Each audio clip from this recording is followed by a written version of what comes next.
Action SA beplan wetgewing vir beter deursigtigheid in steunwerwing om vertroue in die land se demokrasie te herwin en die eerste minister van Israel vergader met die VSA se president Donald Trump.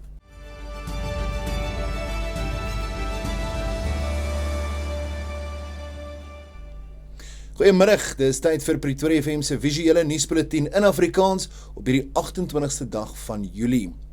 Action SA het aangekondig dat die party 'n wetsontwerp op deursigtigheid in steunwerwing by die parlement ingedien het. Die voorgestelde wet beoog om Suid-Afrika se eerste wetlike raamwerk vir professionele steunwerwing of lobbying, soos dit ook bekend staan, te skep deur groter deursigtigheid en aanspreeklikheid in politieke besluitneming te verseker. Die wetsontwerp stel onder meer 'n openbare register vir professionele steunwerwers, openbaarmaking van vergaderings met openbare amptdraers, wagtydperke vir voormalige ministers en senior amptenare voordat hulle as steunwerwers kan optree, as ook onafhanklike toesig oor die stelsel voor. Die party is van mening dat onlangse beweringe oor Resolve Communications, as ook vorige skandale soos die wapenskandaal en staatskaping, wys op die risiko's van onbekend gemaakte invloed op regeringsbesluite. Action SA sê die wetsontwerp is deel van sy poging om etiek en vertroue in die land se demokratiese instellings te versterk. Die doel is eenvoudig. Mense moet kan sien wie probeer om die regering en politici te beïnvloed, namens wie hulle optree en oor watter sake.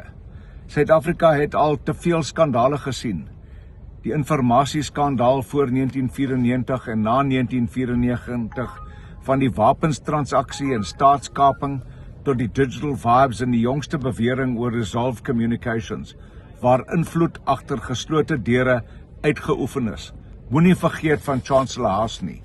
Tans is daar geen wet wat professionele steunwerwers verplig om bekend te maak wie hulle verteenwoordig, met watter openbare amptdraers hulle vergader of watter besluite hulle probeer beïnvloed.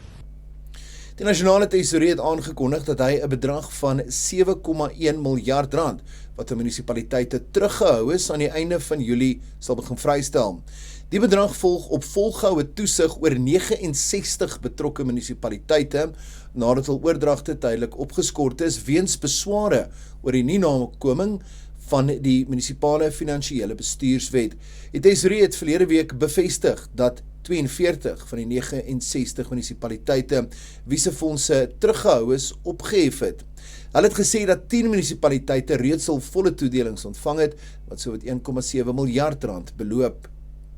Die Hooggeregshof in Pretoria het die dringende aansoek van die DA oor die skorsing van die stadsbestuurder Johan Metler tot môre uitgestel. Die party wil hê dat Metler se skorsing opgehef moet word. Die DA het die hof genader om wat hy noem onwettige raadsbesluite om te keer. Die party se burgemeesterskandidaat in die Tshwane Metro, Silje Brink, het buite die hof gesê die heraanstelling van die Metro se beleerde hooffinansiële beampte, Gareth Mnisi, kan ook nie gelate aanvaar word nie.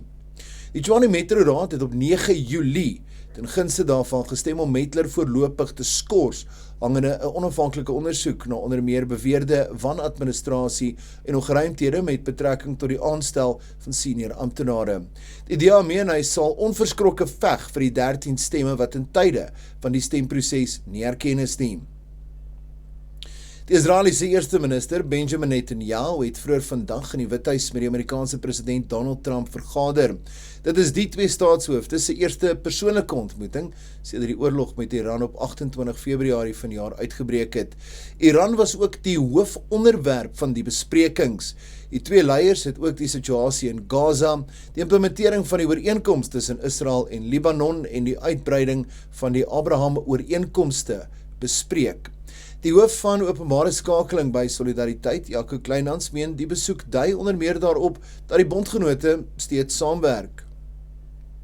Net hier agter my in die Withuis het die Oekraïense president Volodymyr Zelensky vanoggend met president Donald Trump ontmoet, daarna ook met Benjamin Netanyahu van Israel. Dit is 'n groot dag vandag hier in die Amerikaanse hoofstad Washington DC.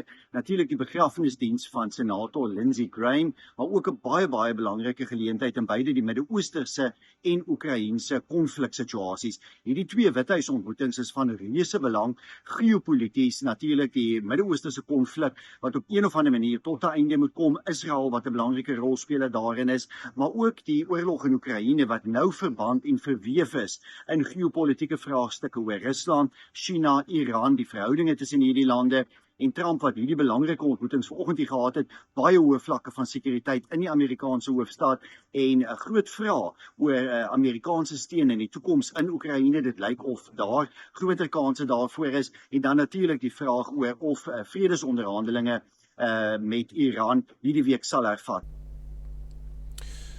Uganda se departement van gesondheid het verklaar dat die land vry van Ebola is. Die land het altesaam 20 Ebola gevalle aangemeld, waarvan 2 mense gesterf het. Altesaam 15 van die pasiënte het Ebola in die Demokratiese Republiek die Kongo opgedoen. Amptenare sê dat Uganda se talle tropiese woude, wat van vrugte, vlermuise wemel en wat natuurlike reservoirs vir die virus is, maak dit kwesbaar vir gereelde uitbrekings. Die virus word deur kontak met besmette liggaamsvloeistowwe en weefsel oorgedra en sluit simptome soos hoofpyn, spierpyne en bloeding in.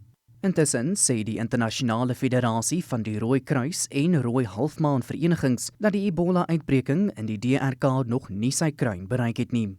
Sedert die uitbreking van die siekte op 15 Mei in die DRK verklaar is 3200 gevalle bevestig, wat 1405 sterftes insluit. Daar is nog geen goedgekeurde enstof of behandeling vir hierdie uitbreking van die Bundibugyo stam van die siekte nie. Dan aan jou nuus hier op Pretoria FM se sosiale media platforms op YouTube en Facebook. Laat weet ons ook in die kommentaar afdeling wat jy oor al hierdie belangrike gebeure van die afgelope dag te sê het. My naam is James Kemp, ek groet jou tot môre.